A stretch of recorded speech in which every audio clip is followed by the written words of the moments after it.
vision for the country. As you already know, Atiku formally declared his intention to run for presidency on Wednesday with a commitment to rescue Nigeria from its current state of division, insecurity, and economic woes. And to join us in this conversation are two gentlemen, both members of the PDP, Wale Oluwade. Thank you very much for being here, Wale. Good to have you with us. Thank you. Also with us is PDP House of Representative aspirant from Kogi State, Usman Okai Austin. Austin, good to have you here. Thanks. Thank you for coming, gentlemen. Let me start from Wale. I don't know if you heard some of the conversations there from the people there on what they expect from a man like His Excellency, former Vice President, and his vision for Nigeria.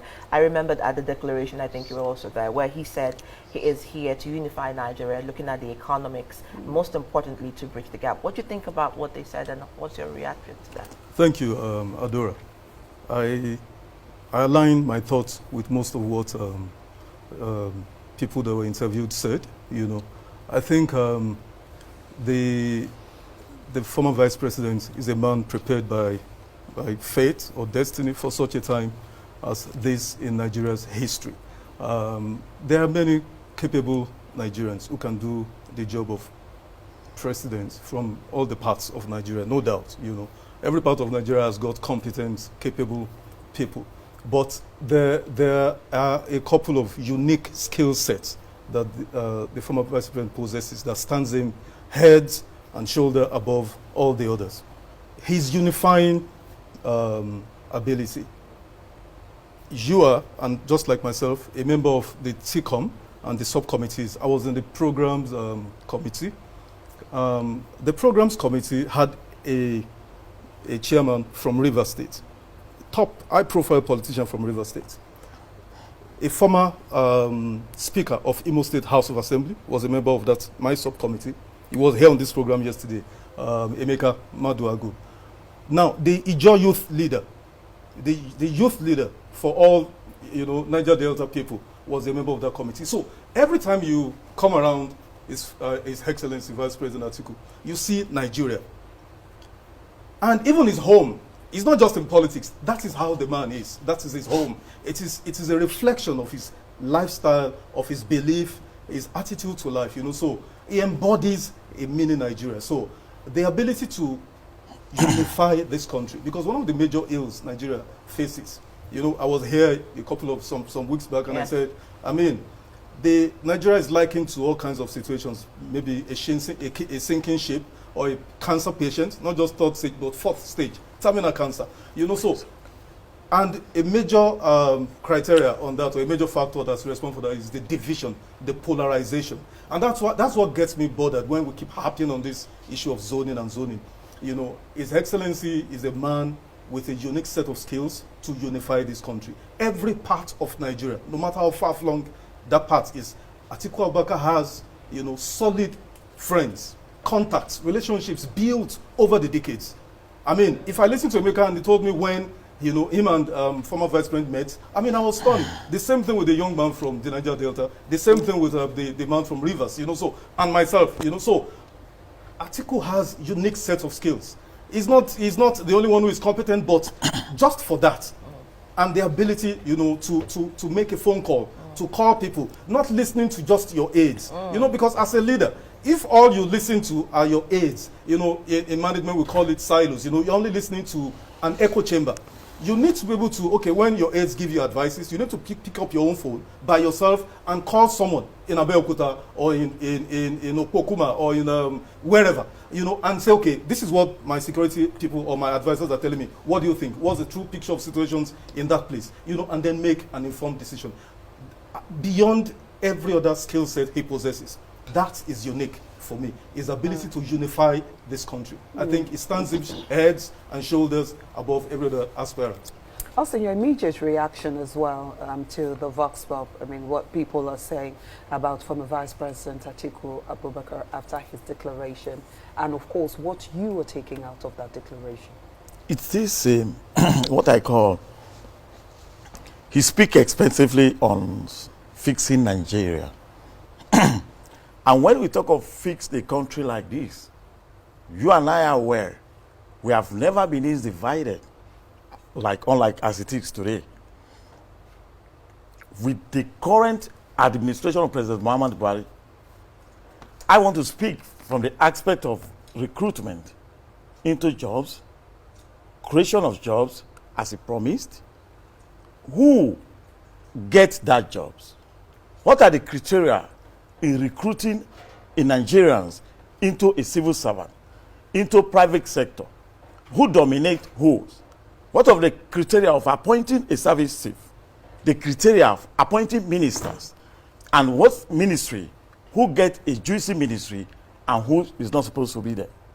These are what we call unifying a kind of unified attempt or steps that the government can make or a government can take. And that's what is lacking today. Just as Wale said, Atiku, even in his private life, he has all Nigerians around him, a non-discriminatory spirit in him, and which is one of his unique character. And even his private establishment, like university, other business sector, which he own himself, that all Nigerians are being recruited in respect of their tribes, in respect of their religions, and the zone they come from. Can you compare that to what is happening today? No. Every Nigerian you see today feel the sense of non-belonging just because of the way and manner the APC administration is managing the country. And PDP coming presidency in 2023, we can't. We must approach it in a different and unique style, which is give every Nigerian sense of belonging. Either you are a Southerner, either you are a Northerner, anywhere you come from, you are a Christian, you are a Muslim, employment based on competency. And that's why he advocates for job creations and unifying Nigeria, so that everybody will talk of Nigeria unity, unlike what we have today. You are aware that we have a president that everybody in the high-profile government positions are all from the particular regions, which other side are neglect.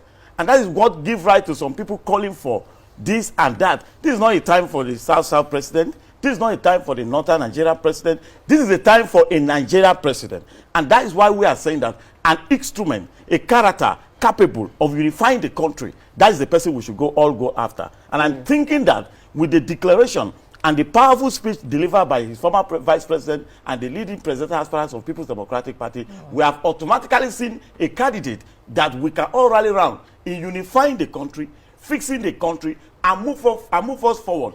Let us have a united Nigeria again, unlike what we have today. I think Abubakar has what it takes, and I think our party should look toward that direction.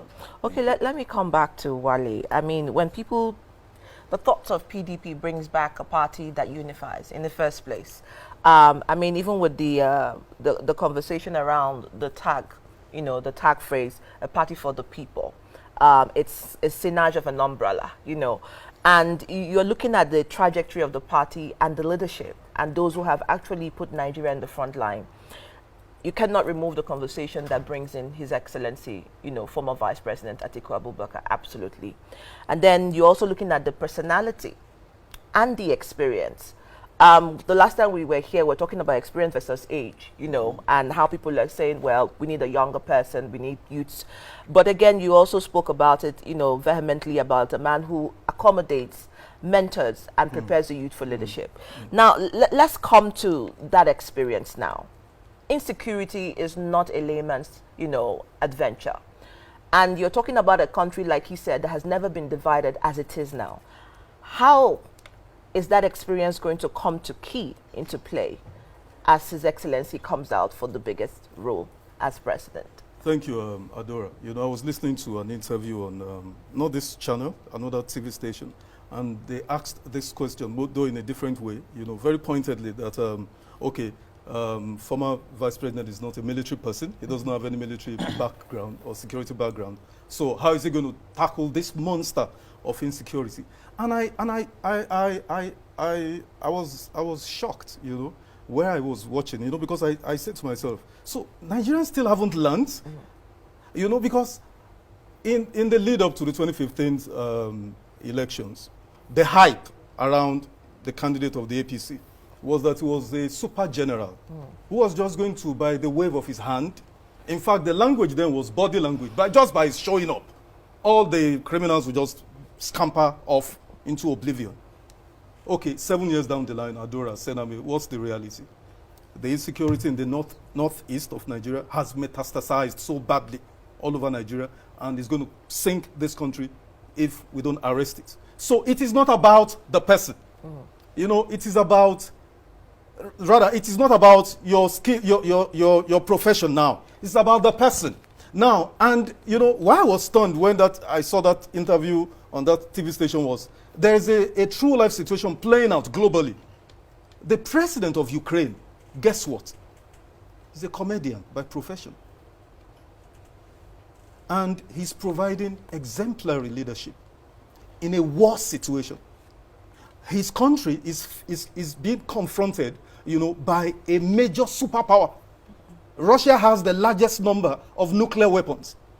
Yet, the president of that nation that has, you know, fought Russia to a standstill, to a stalemate, he's a comedian. So it is not so much about your profession, whether you're in the military or you're not in the military, whether you're a business. No, it's about your heart. Have you got what it takes? Do you have the heart for leadership? Do you have the leadership style, the skills set of a leader? And of course, you know, Adora, you touched on something very important. I made a mental note when I was coming here that we need to talk about it. You know, in the speech of the vice president, he mentioned that his administration, if he wins, is going to be a transition, you know. And I was excited because I consider it a great privilege to be a part of his team. Because Atiku Abubakar, you know, I don't care saying it, he's one of the last truly great politicians we have in Nigeria. You know, the likes of the Saldana, the likes of Shehu Musa Yar'Adua. Atiku is an awesome politician. And politics is an art. Absolutely. And it requires, for you to study, you know, a great politician, you know, you need to be mentored. You can't read it in textbooks. You need to sit under a great politician and be mentored. You know, so back to the issue, Atiku Abubakar has what it takes to deal with this insecurity. This insecurity, you know, in my research, we've pumped in several trillions of naira in tackling insecurity. What have we done? We've been buying weapons, you know, pumping the money into the security agencies, thinking just by doing that, we will be able to stop the insecurity. It has not worked because dealing with this insecurity, Adora, is going to take a multi-dimensional approach. And the root of that, the foundation of that, is to eradicate poverty. I touched on that even the last time I came here. Eradicate poverty, and in eradicating poverty, you see this 13.2 million or 13.5 million youths roaming the streets out of school. If you don't get them off the streets, insecurity will never stop in Nigeria. Insecurity is a big issue that, you know, if we're going to sit here and talk about, we probably will not be done in the day. So, but during the vice president's, you know, declaration speech, he did mention that he's going to focus on 5 key areas. He said he's going to focus on unity of Nigeria, security, economy, education, the federalism, true federalism, devolving more powers and resources to the federating units. We all know that Atiku Abubakar has always said that the country needs to be restructured. You know, power and resources needs to be left in the regions where it comes from, and then, you know, of course, these regions in turn pay to the center, pay tax to the center. But is the country ready for this? Because it's one thing for the vice president to have this vision. It's another thing for the country to be ready to go that route. Is the country ready for it? Brilliant question, Sename. Why is the country not ready for it? As we speak, I don't have to dial back to a month or two. As we speak, there's no light. The national grid has collapsed 3 or 4 times in the last couple of weeks. There is no light. Where on earth can you tell me in any advanced economy that you have a single controlling agency for generation, transmission, and distribution of electricity? Where in the world is it done? So when you ask, is the country ready for it? The country has been ready for 30, 40 years ago. Because this system, this structure cannot work. It is not working. Look at the fuel situation. You know, 2018, 2019, the former president said he was going to privatize NNPC. It was lambasted, it was excoriated, it was called names. What are we experiencing today? Fuel queues all over Nigeria. Agonizing fuel queues. Nigerians, you and I, are queuing up to get fuel. So why is Nigeria? Nigeria has been ready for a long time. You have 4 refineries. They are not producing anything, and they've become sinkholes. We're throwing in billions of dollars. I have the research here into those refineries, producing nothing. Now, President Obasanjo privatized the Port Harcourt refinery. President Yar'Adua came and undid that privatization. And that was because Aliko Dangote bought that. But then when President Yar'Adua rescinded that sale, that was what got Aliko to go build his own refinery, which is going to be commissioned a couple of months or so. Now, imagine an individual. This is one of the biggest shame of Nigeria for me, that a country can manage one single refinery, wherefore we can manage them, but an individual has been able to build perhaps the largest refinery, at least in Africa. But we can't. If this administration that came and then the vice president said when they were campaigning said, oh, it is a shame that Nigeria is losing so and so. But have they built one? No. Have they even maintained one of the 4? The answer is no. No. You know, so the point is this. Vice President Atiku Abubakar is a capable man. He's a great leader. He's not going to do this job himself. Like he said in his speech, he's going to attract the best minds because Nigeria has got the best human resource anywhere in the world. Mind you, Senami, the Minister for State, that's what we call them here, the Deputy Minister for the Secretary of Finance in America, is a Nigerian. He's an American of Nigerian extraction. So Nigerians, we have capable people. So people like Austin and I and so many others are going to help, you know, the Vice President when he gets into office, by the grace of God, to fix this country once and for all. We know what to do. We're waiting. Let Nigerians entrust us, you know, with their mandate, and we'll not disappoint them. All right, let me come to Austin here, and I'll take it from the insecurity to the economics. Front back page this morning on Pilot, former President Olusegun Obasanjo says Nigeria is not just only no more a country, but no longer a nation. So he said, well, if we had a country that was 75% and 50% nationhood, that what we have now is 25%, you know, of nationhood, and our economy was so dead. Now, former Vice President Atiku Abubakar, His Excellency, was the chairman of the National Economic Council under former President Olusegun Obasanjo and reeled out a lot of economic management plans. I remember in 2018, I think on April 25th, when he also spoke to international audience and some diplomats and presented what they called state economic management systems and spoke about having to have a harmonization of the economies between the federal government, the state, and having a united front to provide an internally generated revenue. With that sort of trajectory and experience and his declaration on Wednesday, the economics of Nigeria, we are highly indebted. We are servicing debt at 76%. Do you not think that this is the time to do away with all the conversations within the party politics, whether to zone or not to zone, and look at the capacity of the individual to bridge the gap for Nigeria's economy and also take us back from where we are? That is why I'm here. Ordinarily, someone of my capacity shouldn't be seen, or somebody like Wale shouldn't be seen, identify with a particular aspirant at this time. As a core party people, we should wait for whoever comes out of, whoever emerge winners from the primary. That should be the person we champion. But enough of that. It's about capacity. I said it earlier before now, that we must get power at all costs, using democratic means. And in doing that, you put forward your best. This is not a time for us to talk of zoning. And even if we go by zoning, it's still favoring the northern part of the country. But that is not where I am now. We need to rescue the country. In line with Senator Ayu mandate and mission in PDP, we are talking of rescue the country. And you don't just say it by mouth. You look at the character. The man who is economically sound. You can't do it alone. He talk of recruiting a competent hands. He talk of balancing and ensure the standard of living for our security. Economy cannot do well in a country that is not secure. Nobody will invest in a country where the bandits are overpowering our military, our police. Nobody will come and invest in such a country where you can't even drive on a road from one village to another because you may be kidnapped. And then he spoke extensively on the standard of living of our security personnel. Atiku he said that. And if you look into his face, you know, he means business. He was serious. What is the living standard of people we are trusting our life into? As I'm talking to you now, police are battling with whether to go to strike or not. You are aware. The issue is IG is there. They are even arresting some people secretly, those that are planning it.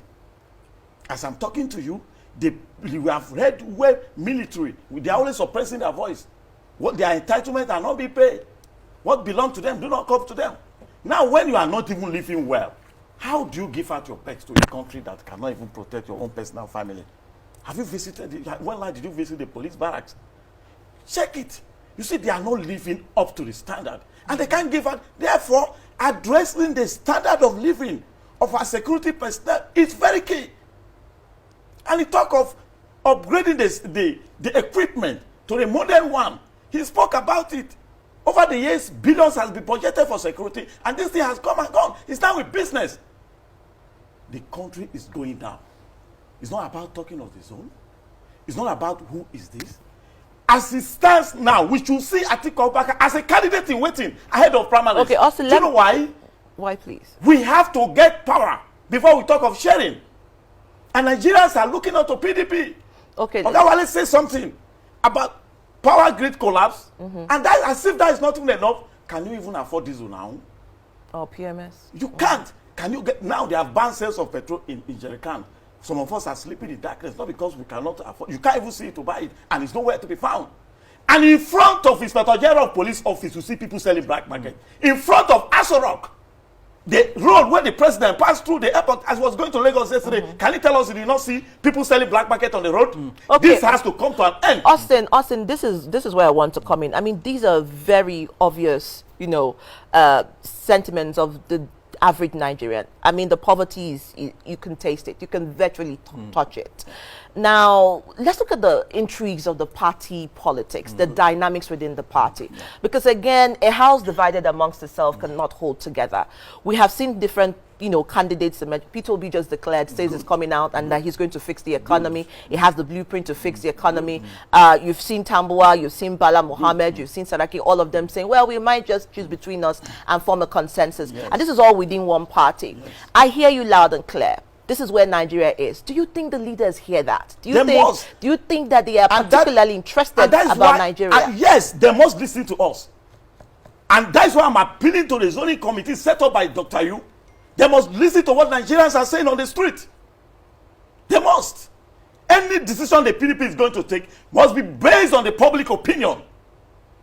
Not to impress one man sitting down somewhere, either in the north, in the south, or in Abuja. No. There must be a country before they talk of political party. We must get power before we talk of rotation or zoning. How do we get this power? They must listen to us. And if they go by the zoning of the party that I am an integral part of it, a stakeholder, a critical one, it favors not. It favors us. Remember why we lost 2015? There were a lot of some anti-party, some strong PDP, even the governor admitted to it that they carried out anti-party activities because the party refused to listen to the zoning arrangement. Has that been addressed? Has that been addressed? If we were to go to the zoning, the southeast should be considered, the north central should be considered, and the northeast. These are the three zones that has never even texted. And now we are calling on both the north central, where I come from. I'm among people agitating for presidency. But now that we have Atiku Abubakar, why can't we queue behind him? Let's use this man and get the power first. Let's use this man and fix the country first. Let's use this man and rescue the nation. This is about the issue. This is not a time for inter-party activities, politicking, a demonstration of ego, excessive a demonstration of power. No. All right. There's so much to talk about. I mean, I want us to really focus on the vision of, Atiku Abubakar, what he's bringing on board and what he's capable of. Maybe we might be able to convince party members at the PDP that they need to throw their support and throw out zoning, because while you think that should happen, many in the PDP at the moment do not think it should happen. So I'm going to take out of former president's speech when he said that, of course, more than 100 million Nigerians are either unemployed, underemployed, or unemployable. And we see that this number keeps increasing. The number of Nigerians in this demography keeps increasing. And of course, if that is the case, it means that this half of the population cannot bring value addition to the country. He went ahead to say that I know how to create jobs. I built several successful businesses and companies within Nigeria, and as a result of which thousands of people are gainfully employed. If I can manage my businesses well, I can manage the Nigerian economy well. But many will argue that private businesses are not the same as running a country. But how can the experiences of Atiku Abubakar as a businessman come to play in, rescuing the economy, the Nigerian economy? Brilliant question again, Senator. You see, what you touched on is perhaps the most important, the economy. Vice President Atiku Abubakar, like I said earlier, possesses some unique sets of skills. One of that is, apart from the unifying quality, he's an entrepreneur and an entrepreneurial success at that. See, this man left office 2007. And remember, 2 years before they left, 2007, 2005, to be honest, it was rendered a lame duck. How has this guy maintained his lifestyle and to keep, being in the consciousness politically? Because he has successful businesses. He has foresight. One of the things I've studied about him, I've learned, is his foresight, far-sightedness, and whatever you put in this man's hands, don't die. In a way, they just get blessed. I don't know why. Some people have that, maybe it's luck, but I think it's more about acumen, the business acumen. The plan is about SMEs. I've said this on different fora, if you don't have SMEs and put them in clusters or special hubs or special economic zones and bring infrastructure there, because imagine there's no power now, there's no fuel, and the cost of diesel, 800. Do you know how many businesses are dying on a daily basis in Nigeria now? I sent someone to buy me, food, local food that Yorubas eat. When he came back, what he was buying like 3 weeks ago, he bought almost a quarter of it. I thought maybe he was lying. But it's because of the cost of fuel. So if you don't have access, you put these SMEs, our plan is basically about producing what we consume. Nigeria is hemorrhaging badly. We import, we are the 6th largest crude oil producer, but then we import PMS. How much do we spend importing PMS? That's how we lose money. We're importing clothes. My driver, we're coming from somewhere around the Jikoi the other day, and then we saw a crowd. I'm like, but you told me in this place there will not be crowds. They said, is the people buying fairly used clothes? I said, people are buying fairly used clothes. I said, it's not possible. He said, yes, sir. And I saw beautiful ladies bending down, buying fairly used clothes. The idea that a Nigerian will be, scrambling to buy fairly used clothes, being imported from wherever, it's shocking to me. So we're buying drugs from India, generic and branded drugs. We're buying technology. Okay, let's say, technology, we're not there. But at least we should be able to feed ourselves. We're importing wheat. We're importing finished products, chocolates. We export cocoa. We can't open up the value chain in cocoa, in sorghum, in maize, in all of this. We're just exporting. And we're not even doing serious exportation. So there is serious work to be done. Crude oil exportation, we're not going to import PMS under an Atiku presidency. Definitely, we're not going to do that. Because we'll fix these refineries once and for all. We're not going to be importing clothes. That's an abomination. Did you listen to the new Anambra State governor? He said he's going to be wearing made in Anambra clothes. And he's been doing that. So, Nigeria, we should clothe ourselves. We should feed ourselves. We should wear shoes made in Nigeria. I don't want to go as far as saying we will drive made in Nigeria cars like the Anambra State governor has done. That's going to be left for the vice president when he becomes president to make a declaration on. But if I were in his shoes, I would declare that everybody, if you're going to serve my government, you're going to drive made in Nigeria cars, which is innocent, because that's where we save money. See, the economy is bleeding because we're not producing. I have the stats for the GDP in the last 10 years. It will shock you, Senator. But why we're not producing, even the little we're producing, we're wasting it on importation. You don't grow an economy like that. You don't produce jobs like that, because for every dollar you spend on importation, guess what you are doing? You are creating jobs in all those countries. Yeah. We're creating jobs in China, in Japan, in Belgium, where we import all these fairly used cars. So we can't do that. We're creating jobs in India, where we import all the drugs. We cannot do that. So the vice president has got a plan, to create SMEs in all these critical sectors and pump them, give them infrastructure, give them funding, take off grants and all of that. And we're going to be tracking these jobs that are being created. This president, the current one, says they're going to create 10 million jobs for 10 years, lift 100 million people out of poverty. Has they done that? No, they haven't. So our case is different. We're going to develop this economy. This man is a success story in his personal life. Because my people, you know, the neck of the wood where I come from say, a man says, I want to give you a clothes. You watch what he's wearing. This man has made a success. He's a human. See, without politics, Vice President Atiku will probably be one of the richest Nigerians without politics. If he was not a politician, he would probably be perhaps the richest Nigerian. So politics has made him lose all of that. But this guy has what it takes. He understands business. I'm from the private sector. You run a country the way you run a business. That's why in business, we don't talk about tribe or ethnicity or language. We don't talk about that. Zenith, Access Bank just did 20 years yesterday. You think Access Bank grew the way it grew phenomenally by talking about tribe or ethnicity? No. So we have to put all of that sentiment and primordial emotions, you know, in abeyance and fix this country. And like Okai said, just in 1 second, you see, to the PDP, APC, we should learn from APC, even though there isn't more to learn from them. They've been a disaster on this country. The advent of APC has been a colossal disaster to Nigeria. But there's something they did. Late President Yar'Adua was from Katsina. When APC were going to choose their presidential candidate in 2015, guess where they went to, Senami? They went to Katsina. With all the hawks who are in APC. They didn't say, no, you can't bring two persons. Because it's about pragmatism. It's about getting power first.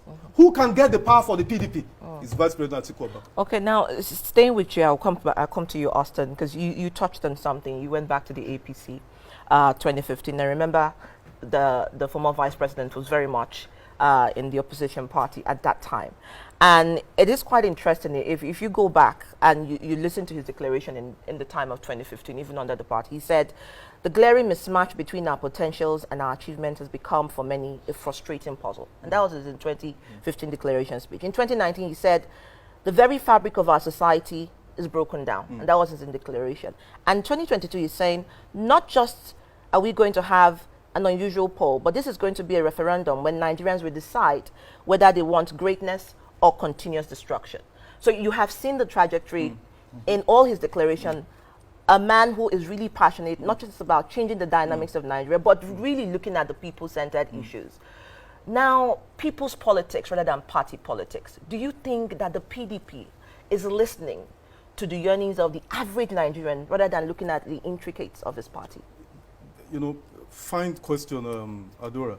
You know, when I hear people talk about pundits, you know, talk about zoning and all of that, and then they use this emotional blackmail, subtle emotional blackmail of equity justice.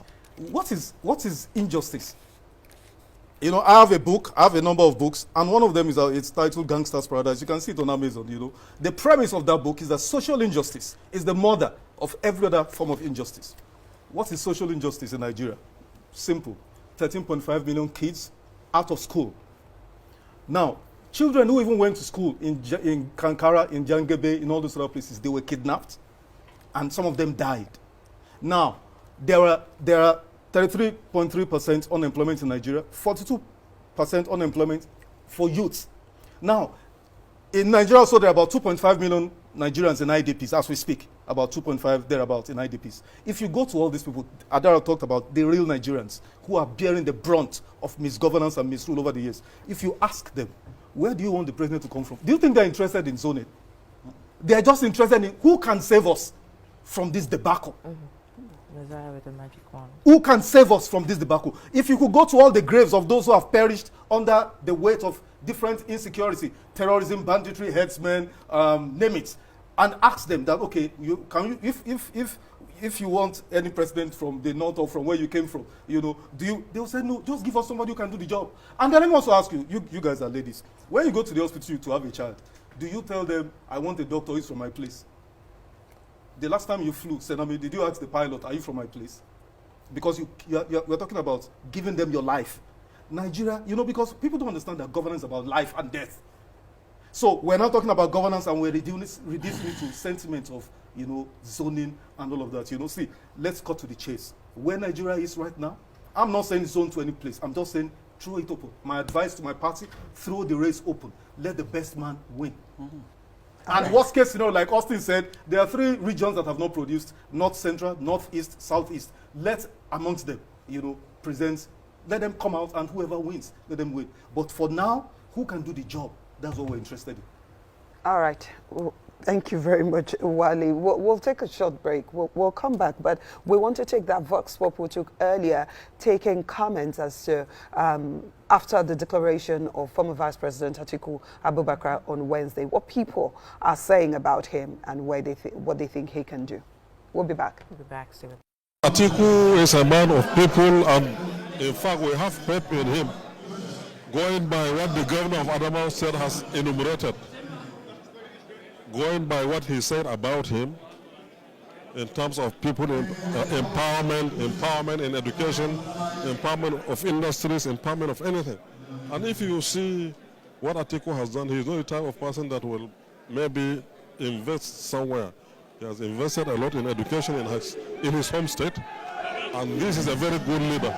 And he leads by example, and he is a person who also has people at heart.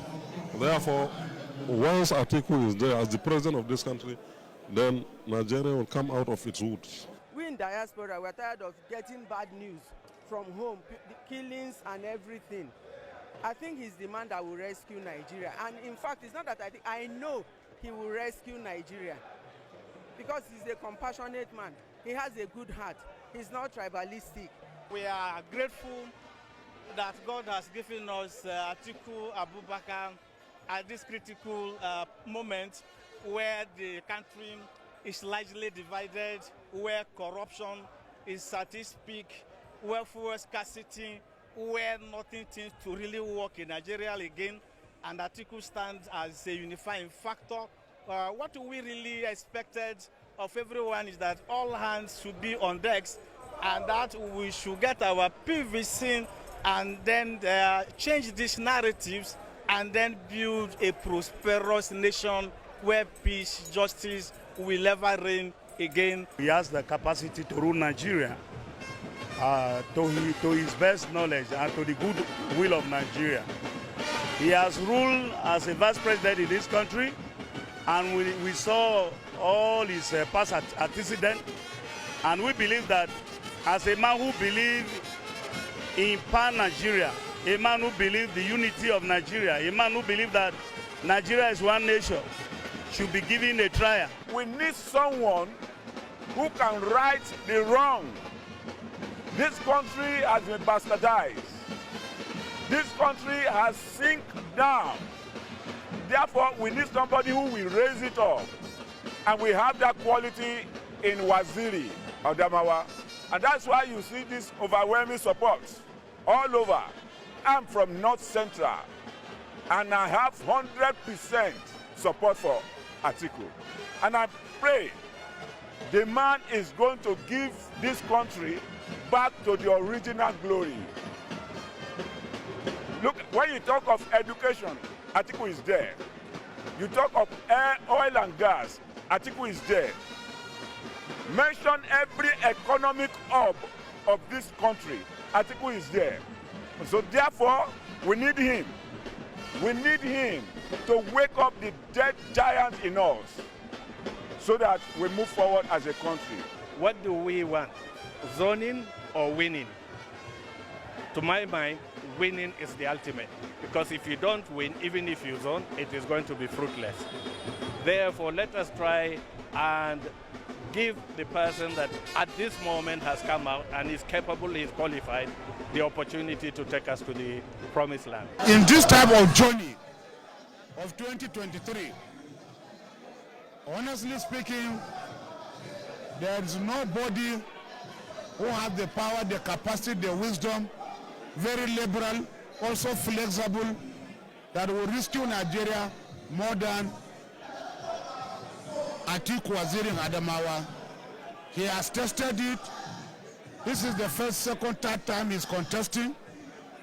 As the present president, Muhammad Buhari contested 1, 2, 3 times and won as the first time. So we are praying for Atiku to win this time and win wholeheartedly, convincingly.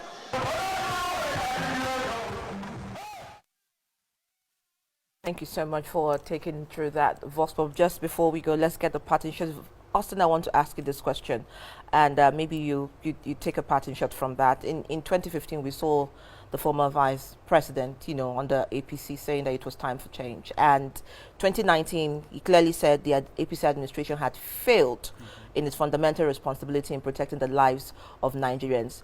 2022, he's still here under PDP saying we need a man who can drive the tenets of democracy in Nigeria. Why should we trust him now, having gone through several vehicles? Is it the party or the man speaking?